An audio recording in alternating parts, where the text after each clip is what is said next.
The Basic Instructions of Mind Mastery with Chukky Okobi, the show that takes you around the world to share interviews with some of the most successful and relevant people on the planet. Hear their stories and get the most important business lessons they have learned on their road to success, and get exclusive advice on how to implement their success into your life and business. The Basic Instructions of Mind Mastery with Chukky Okobi is brought to you by the Strategic Advisor Board and your host, Chukky Okobi.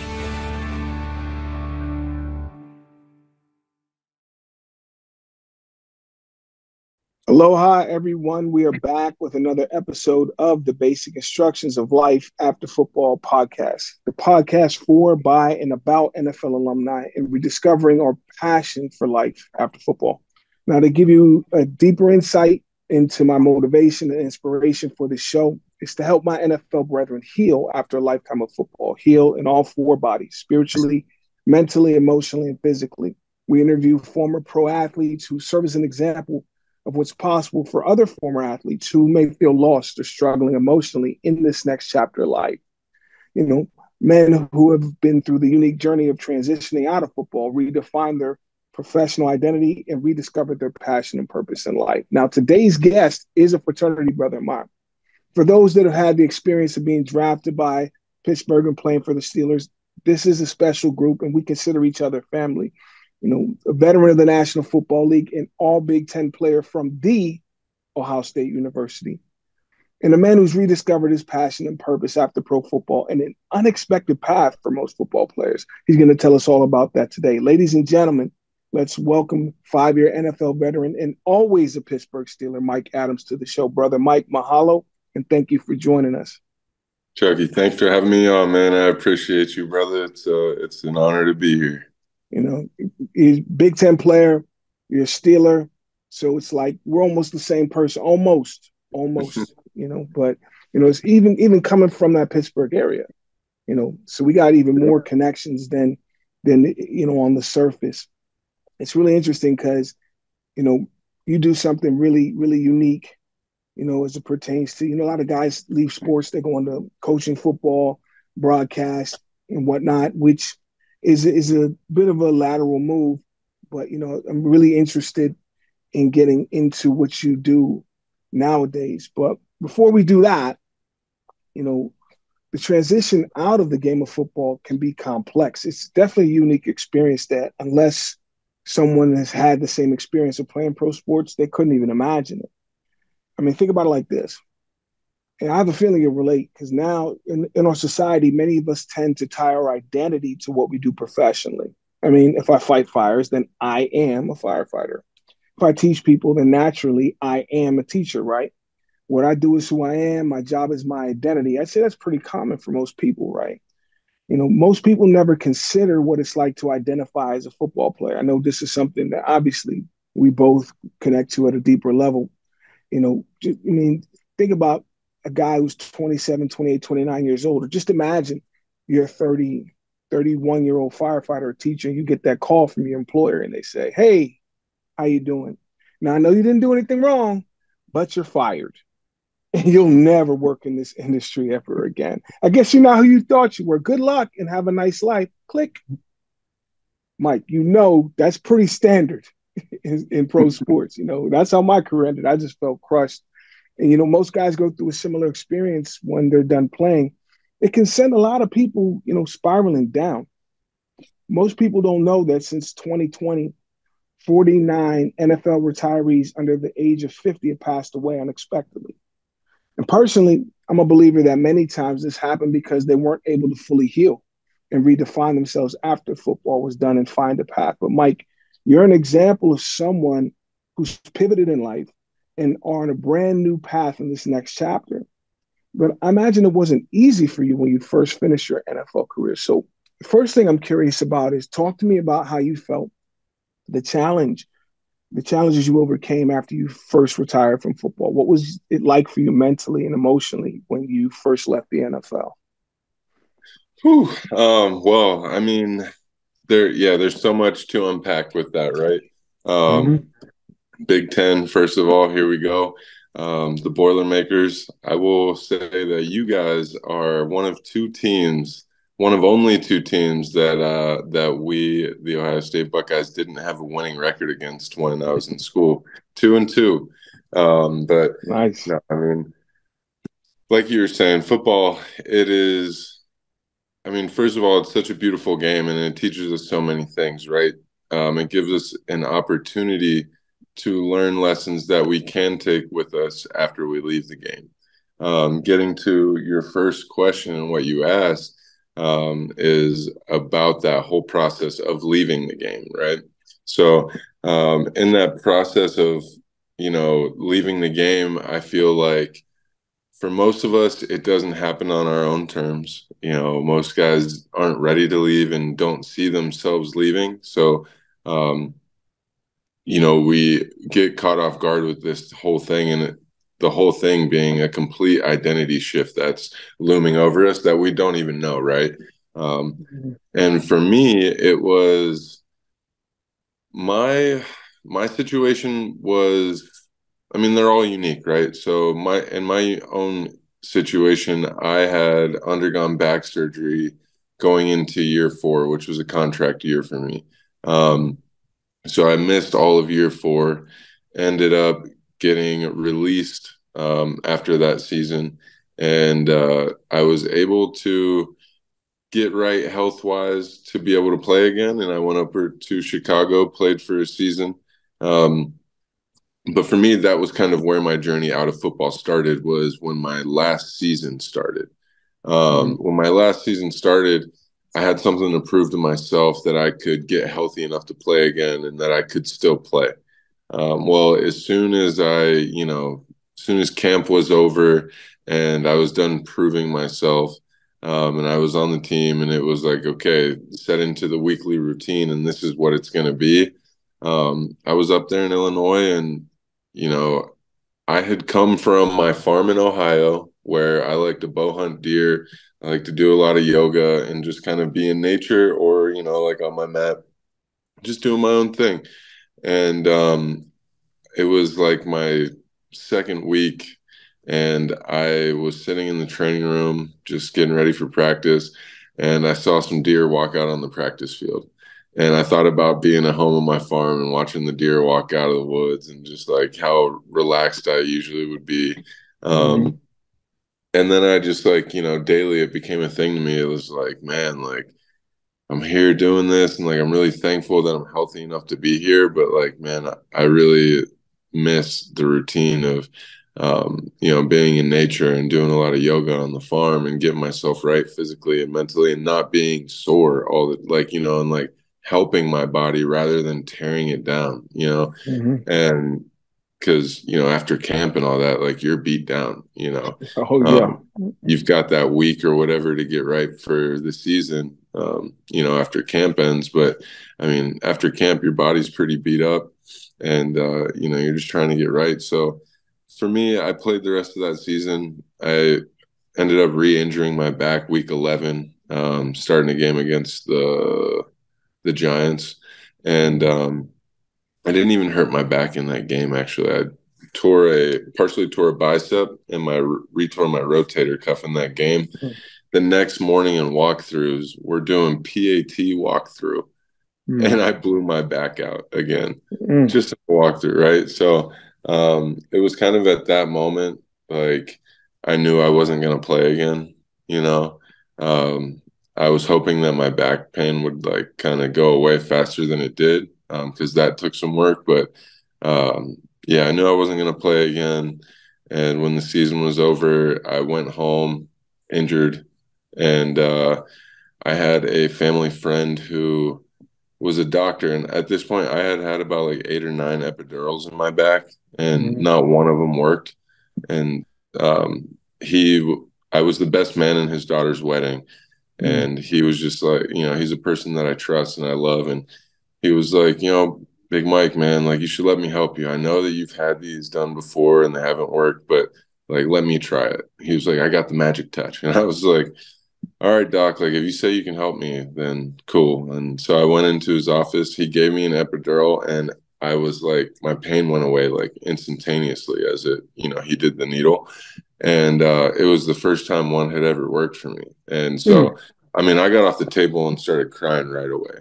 You know what I mean? Like, because I had been in so much pain all day, every day for the past like 6 weeks. Um, and so I hugged him real big.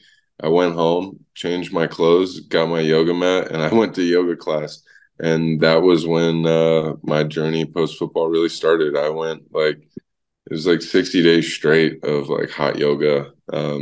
I threw in some restorative in there too, but I was just pretty much going hard doing hot yoga, eating well, and that's when I started my weight loss journey.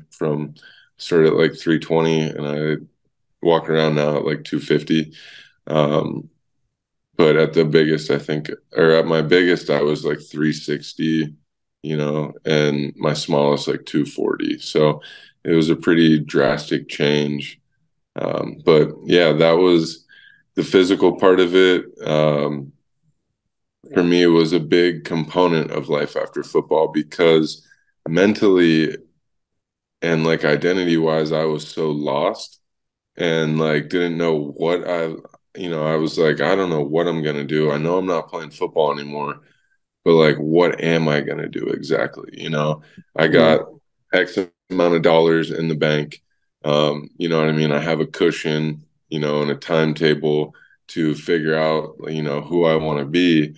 And I was blessed for that, but it was like, man, like I felt like a kid out of high school, going to college, and they're like, so what do you want to major in, son?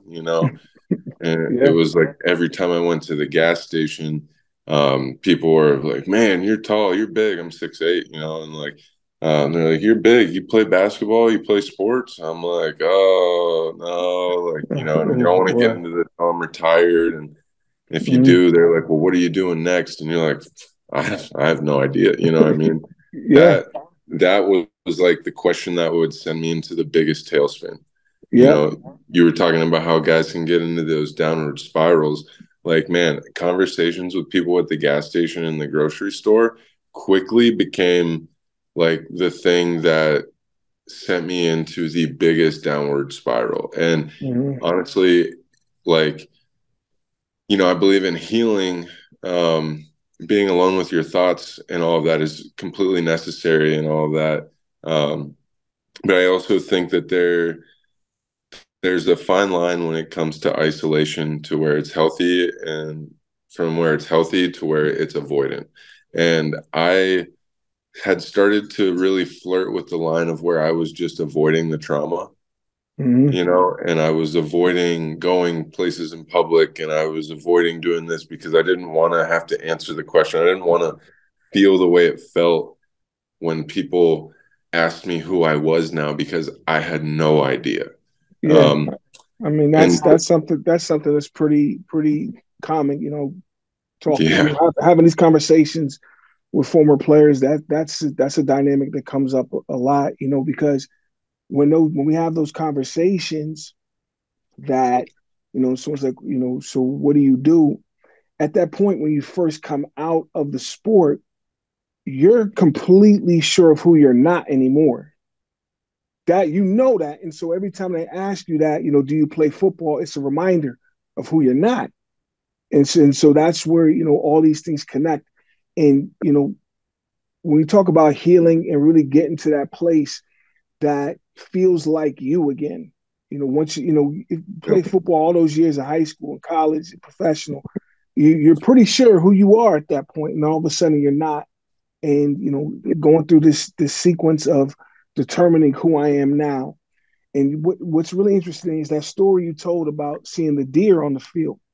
That brings up a big point, because I'm a big believer in integrating all aspects of who we are, spiritually, mentally, emotionally, and physically. When you saw that deer, it's the emotional connection, what that symbolized. And so in that moment, from my perspective, up here in the press box, just looking down, that was you connecting with you. yeah, It's like football is something I'm doing right now, but that right there symbolizes who I am deep down. And that's where a lot of guys need to get to, where, the way I put it is, yeah, we play football, we were superheroes on television and whatnot. we just got to get back to being our mother's son. Oh, 100%. You know? 100%. And like the amazing thing about what you just said was so with the transition and with identity and like getting back to your fundamentals of you, it was like the year that I was out for the Steelers and like I hurt my back, I was up here in Ohio, like right on the Ohio PA border around Sharon Farrell, PA, where I'm from. That's where my farm is and all that. And it's right where my mom lives.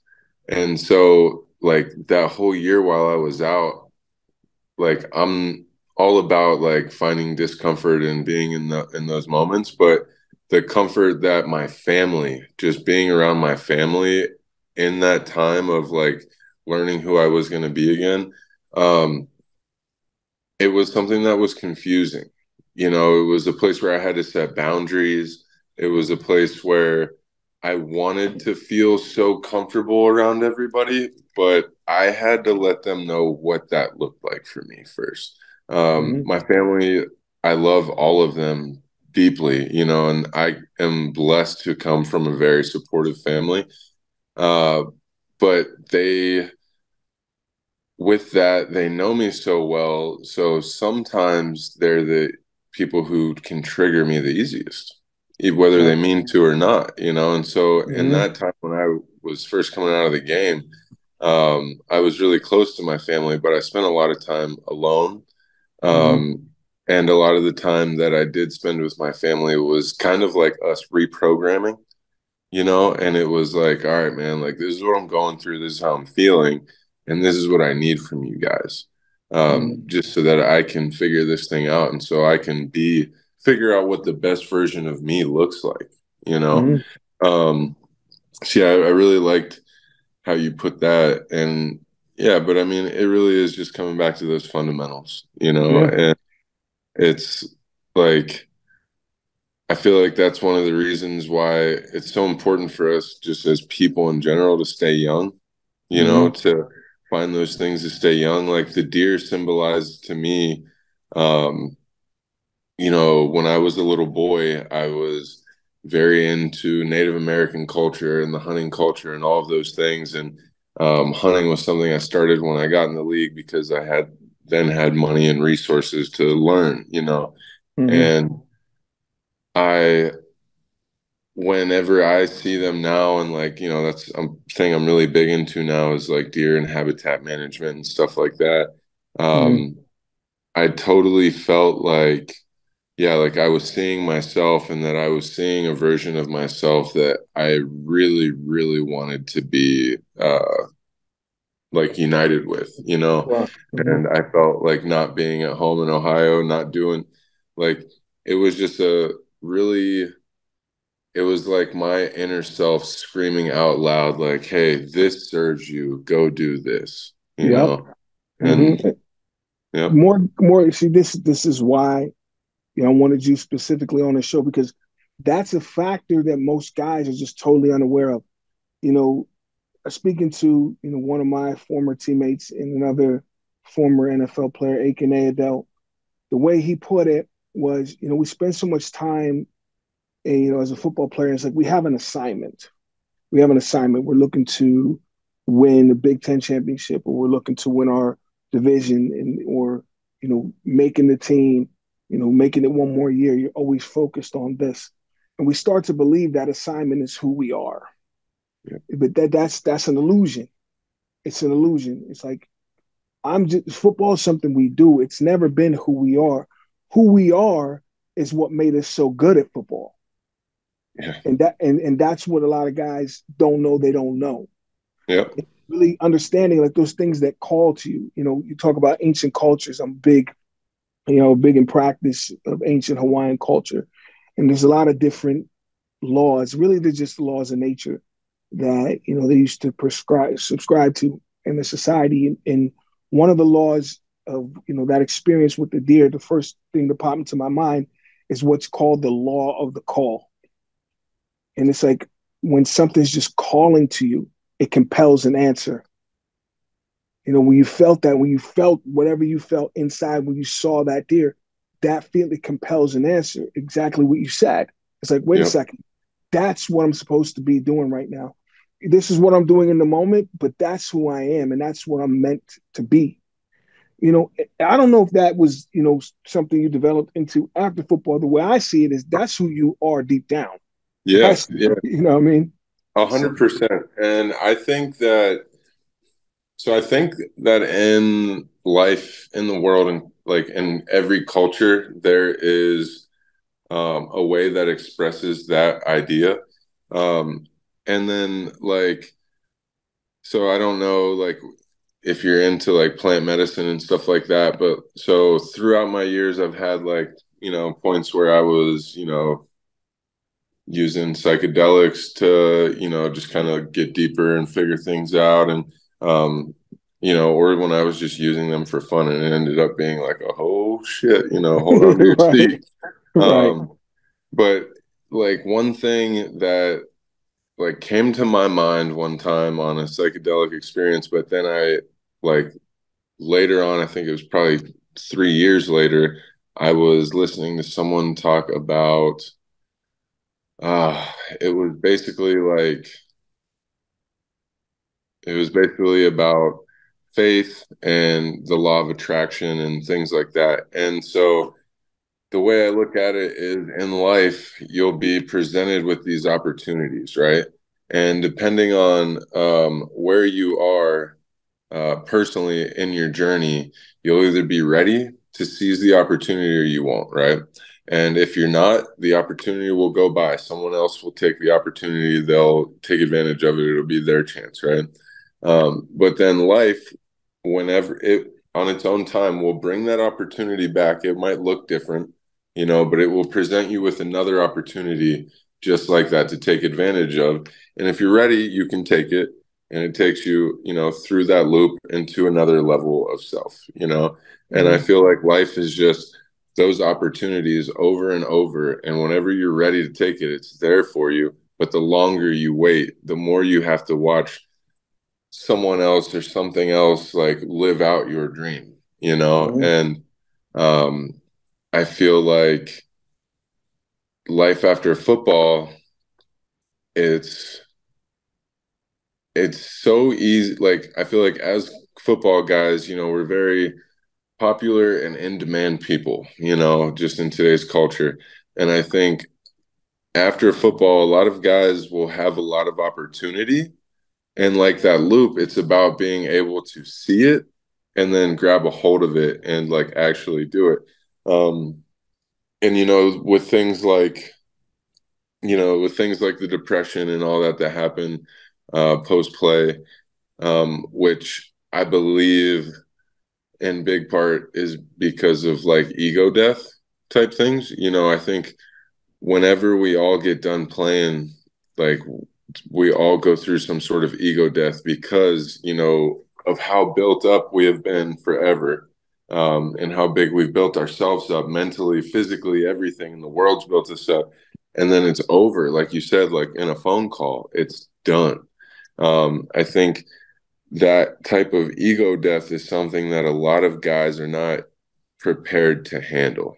Mm-hmm. Um, and the sooner that you can realize that you're not alone and you're not the only guy who's going through it, because we're all so damn tough that like we don't pick up the phone to call the homie and like who we used to go out there and battle with and go out with and do all the stuff with, but we won't pick up the phone and call them and be like, yo, I'm going through this, man, and like I don't know if I'm crazy or what, but like I feel nuts, Yeah. or like I've been sad forever. I've been just getting up and sleeping on my couch every day, like, like I know for a lot of guys, like a big thing is like cannabis, and there's a lot of positive effects. But like when you notice yourself that you're just getting up and like you're just smoking and laying on the couch all day, like that's when you got to know, like it's not the cannabis is the issue. It's just like, hey, you're going through some things, and this is a coping mechanism that isn't serving you right now. because laying here and not doing anything is not the answer, you know? Right. So I think like that whole aspect after the game of just like finding the space to be able to open up so that then you can have the mental peace and the resources to help you when you're not at peace, to where your life doesn't have to stop, you know, where you're still able to go after the opportunities that are out there for you. You're able to still advance in life. Because the moment that you withdraw from society and that you know, you give up hope and you stop reaching out, is the moment when things are going to get a lot harder and when Yeah. things are going to get scary. You know, I know from just a little bit of talk that we had that you have been through some things mentally, Oh and yeah. like myself as well. You know, I checked into a 30-day facility, you know, for chronic pain and mental stuff, you know, just so that I could study my brain and become aware, because I was just, you know, going through things and having so much negativity in my thought process that I Mm-hmm. needed a reprogram, you know, and I needed to go somewhere where I could put some really good day-to-day habits in place, and you know, and be around other guys, because where I went was just all NFL guys. Um so I just needed a place where I could go and get right and be around my peers and just not feel alone. And at that point, once I kind of got there and felt like I had a handle on things, like just, you know, not letting things spiral out of control when I felt bad. I didn't have to just sit and sulk in my misery, you know. So I think for guys, the biggest thing is as soon as you get done, to when your mind and everything tells you to just shut down and to not talk to anybody, that's exactly when you talk to somebody, you Mm-hmm. know, whether you find a therapist or whether you're talking to old teammates or friends. You know, I'm big on therapy, but I think just making sure that you're talking to someone and that you're being honest, you Mm-hmm. know, like talk to someone you can be honest with. Don't talk to somebody that you feel like you have to be proud. That's why I really like therapy, is because I don't know this person or owe this person. They don't see me as some superhero, you know, like I just want to go in here and be able to talk to this person as if I am 10-year-old little Mike who's in his room sad, you Right. know, Mm-hmm. and that's the level of vulnerability, oftentimes, that it takes to heal from things like this, you know. And you got to get back to, like you were saying, your foundation, your child. Like you got to know, whenever we as men get hurt, that little boy version of you is also being hurt, and you have to look at yourself with enough empathy to be like, man, like I'm not a pussy because I'm here feeling sad or anything like that. It's like, look at yourself as that little boy, man, and look at him going through this. His dreams just got crushed too, you know, and Mm-hmm. that's a really tough thing. But whenever I was able to look at myself like, man, little Mike is going through some things, Yeah. and like I wouldn't tell that little boy to just suck it up. You know what I mean? Like some people would, but like I know that that's not good, and like I wouldn't. So Yeah. it just gave me the space to kind of be a little nicer to myself. Absolutely. And when you talk about that little boy, you know, the way I always put it, you know, coaching former players and whatnot, is you talk about the kid and the dog. The dog is your unconscious or subconscious mind, all your instincts, you know, which the little kid trains the dog. And so we trained by the stories we tell ourselves, we train by our experiences. And the thing about little kids, you talk about a little kid, maybe 6, 7 years old, they're always playing make believe, right? Yep. And when we play make believe, we always tell stories about ourselves, and those stories are always empowering. I'm a football player. I'm a superhero. I'm the president.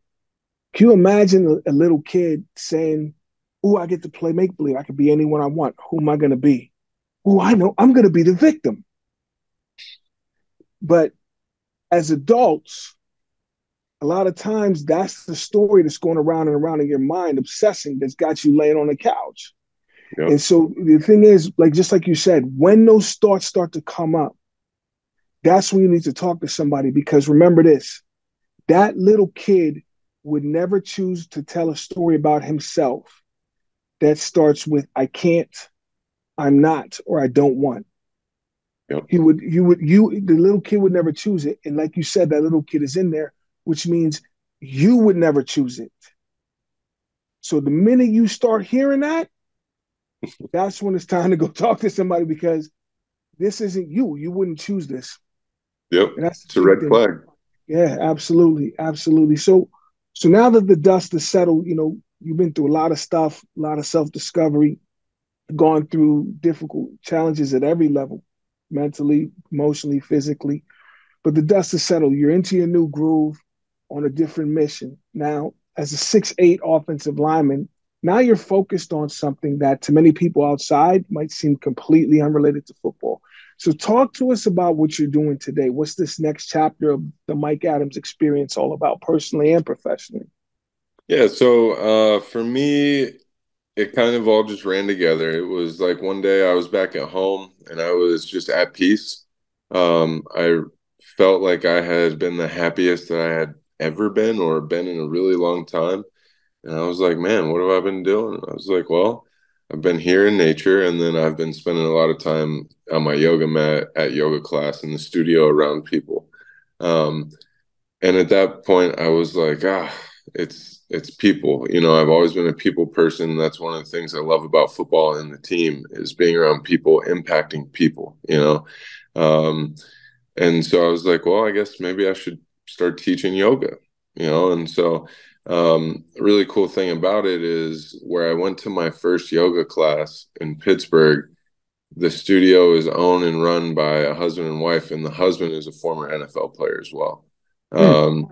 His name's Sean Conley. He was a kicker, a punter, and he's an incredible teacher. So I ended up doing my teacher trainings with them, which is like a very vulnerable process and like a open process. You do a lot of healing in that whole thing. So it was for me, it just made all the sense in the world that Sean would be one of my teachers and that he would be one of the people holding space for me to be vulnerable and open about what I was going through. Um, and having already been through it, he was a kicker who had like hamstring injuries and couldn't kick anymore. You know what I mean? So he totally knew what I was going through. And he's 20 years older than me. And so it was what I needed at that time. And so when I got done with my teacher training, I started teaching yoga right away. My first 5 classes were for men, so it was aimed to get men more comfortable to go to a class in the studio. Mm. And since then, man, it has taken me from, a little gym in Hermitage, PA, to some yoga studios here, Pittsburgh, the Youngstown area, down to Florida, where I taught in Tampa and St. Petersburg for a few years. And, now I teach at different studios around the country when I'm traveling, and then also teaching virtually. I've got my own website, hopedealer.yoga, where I've got a virtual library of classes available via subscription. Then I also am teaching for Aloe, the brand Aloe Moves, on their online platform, which is an absolute honor for me. And then I'm also teaching retreats where, if anyone's interested, I've got one coming up in the Dominican in October. But they're yoga and self-love retreats. So all of the self-love practices that I learned through yoga and through my different teachers from all over, I kind of, we go somewhere really nice and pretty, and we have a mindful vacation where we do a lot of yoga and we open up the floor and do some workshops to connect and give people the opportunity to work through anything that they may be working through. Give people a chance to set, their vision and their goals, and to for a week on a regular basis to see themselves as their highest version of themselves, and to meditate on it and to visualize it. Giving people a real foundation, if they don't already have it, to go out into the world and take positivity, love, peace, all of those things into the world and spread them. So life after football, it started out really weird. I first started like a trucking company. I was shipping cars nationwide, and that pretty much drove me crazy. And then like literally drove me pretty nuts. I can imagine. I had to turn the company over to my mom and be like, look, man, I like literally, if I have to do this every day, I'm going to like, it's, lights out. Wow. So we ended up selling that. So then I did some real estate stuff, like buying small apartment buildings and the whole landlord thing. And, that's been like a small thing that my mother and I do together as well. And now, I'm teaching yoga, and the yoga has given me an opportunity to positively impact people, and to lead in my community every single day. Whether I'm teaching a class that day or not, through my classes, people now know that I provide a safe space for them to come and practice, to come and talk, anything like that. It's given me a space to implement the foundation that football gave me, with discipline and hard work and accountability and attitude and effort. It's no, Jim Tressel was my coach in college, who's a Hall of Famer, and who, he's written a book called The Winner's Manual, which is based off of a manual of life that he would give us. And it's like 1,000+ pages of all types of different lessons of life, the pillars of life. And through that, it's between him and Coach Tomlin, I talk about gratitude and attitude and effort every single day. And it's because those guys, like, they're two amazing people who I met through football, but are walking, talking, breathing examples of what a life of intention, a life of service, and a life of discipline can do for you, and how big of an impact you can make with that. Like, I don't care if Coach Tomlin never wins another Super Bowl, if he retired tomorrow, man, like the day that Coach Tomlin retires, I will tell you that the Boys and Girls Club where he's from in Virginia, I bet you he'll be there within a month or two. You know what I mean? And like Urban Impact in Pittsburgh, the things that he would definitely be doing there, and like all these different things. Like, these guys are men who, yes, football provides them their platform, but they're so much bigger than the game. And every day, like, as I learned that I also am bigger than the game, it, like, the lessons that they had tried to teach me during the game just became that much bigger. And I would, like, the beautiful thing about it is these are lessons these guys gave me about football, but to make them lessons about life, you don't have to change one word, because that's the thing that made them great about football, was that they cared more about us just being great football players. They wanted us to be great men. Like, in college, Jim Tressel was recruiting boys that he, thinks are going to be good young men and that he can mold and create into good men. Mike Tomlin, when he drafts, he's drafting players that he thinks are good men and that he would want to be around. You know what I mean? So they kind of taught me the importance of, Jim Tressel says it as YAW, Y-A-W, Y-A-W. You are who you associate with.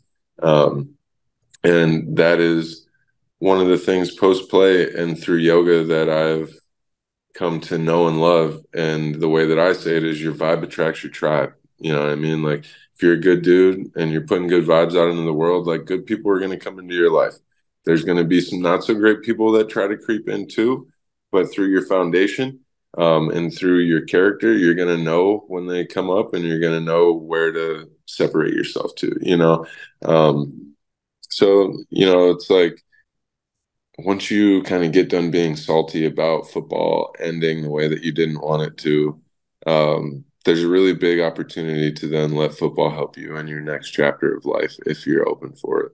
Absolutely. The way I always put it is, just what you said, to translate it into my own lingo, is everything you need to find that satisfaction with life in this next chapter.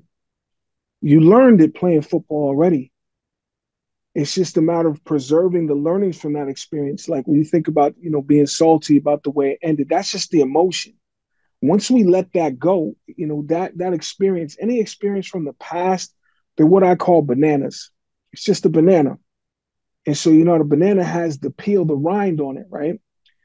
That's the part that you don't eat. That's the part that doesn't taste so good or doesn't feel so good. But once you get rid of that, then you've got so much more value from that experience. And so that's exactly what you're talking about with Coach Tomlin, with Jim Tressel, is that, listen, I preserved the learnings from those experiences, and now it's paying dividends in this next chapter of life. And so one thing for a lot of other guys who may be struggling through this process themselves, it's like, this is the exact lesson they need. These are the conversations that, we need to be having. And so, I'm grateful that you're here, because now we can start to get this out to other guys. My inspiration for what I'm doing with this podcast and my business, which is afterprofootball.com, the goal is to help, NFL brethren to heal after a lifetime of football, top to bottom, spiritually, mentally, emotionally, and physically. And with all the success and all this positivity, you're so at peace right now. And, and really doing what connects to your heart. Think about just being in nature, being around people, getting back to really doing that yoga. I mean, 60 days in a row, right out the bat. What would you say, what advice, if you could give any young man or woman who's struggling mentally and emotionally after a lifetime of identifying as an athlete, if you could give them one piece of advice, what would it be? I would say that being at peace doesn't mean that everything's sunshine and rainbows. Being at peace just means that that life comes in waves, good and bad, and that one wave isn't going to make or break you, and that one wave doesn't last forever, right? No matter how hard you try to stop the waves, or you're in the ocean and you're like, no, the waves are going to keep going. So the thing about it is that you got to keep going. So my one piece of advice is just keep on going, keep moving. That's what's up. Absolutely. Absolutely. So, just before we finish up here, just give us your websites one more time for anybody who's looking to, use your online courses, maybe interested in going to the Dominican Republic. I mean, who doesn't want to go to the Dominican Republic? Yeah, just put that information out there so that anybody who is interested, any other players that, want to feel that same kind of peace that Mike's feeling, just let them know. Yep. So you can find me at www.hopedealer.yoga. That's hopedealer.yoga. And then on Instagram, it's Mike_Adams75. Just type Mike Adams. It's usually one of the first ones up. All right. All right. Well, Mike, I appreciate you coming on. It's really important that we former players have more of these conversations to let guys know that you're not alone. Whatever you're dealing with, if we're all dealing with it, then technically none of us are alone. It's just a matter of following Mike's advice. Talk to somebody, get out there, and you got Mike's information. Anybody who's listening. So if you need someone to talk to, if you believe you have nobody else, this man just told you he's there for you. So appreciate you coming on, and look forward to connecting again really soon. Appreciate you, my brother. All right. Aloha. Thank you for listening to the basic instructions of mind mastery with your host, Chukky Okobi. Please leave your feedback and visit strategicadvisorboard.com to get the latest and greatest business advisement on the planet. Follow us on social media for updates, and we'll see you on the next episode.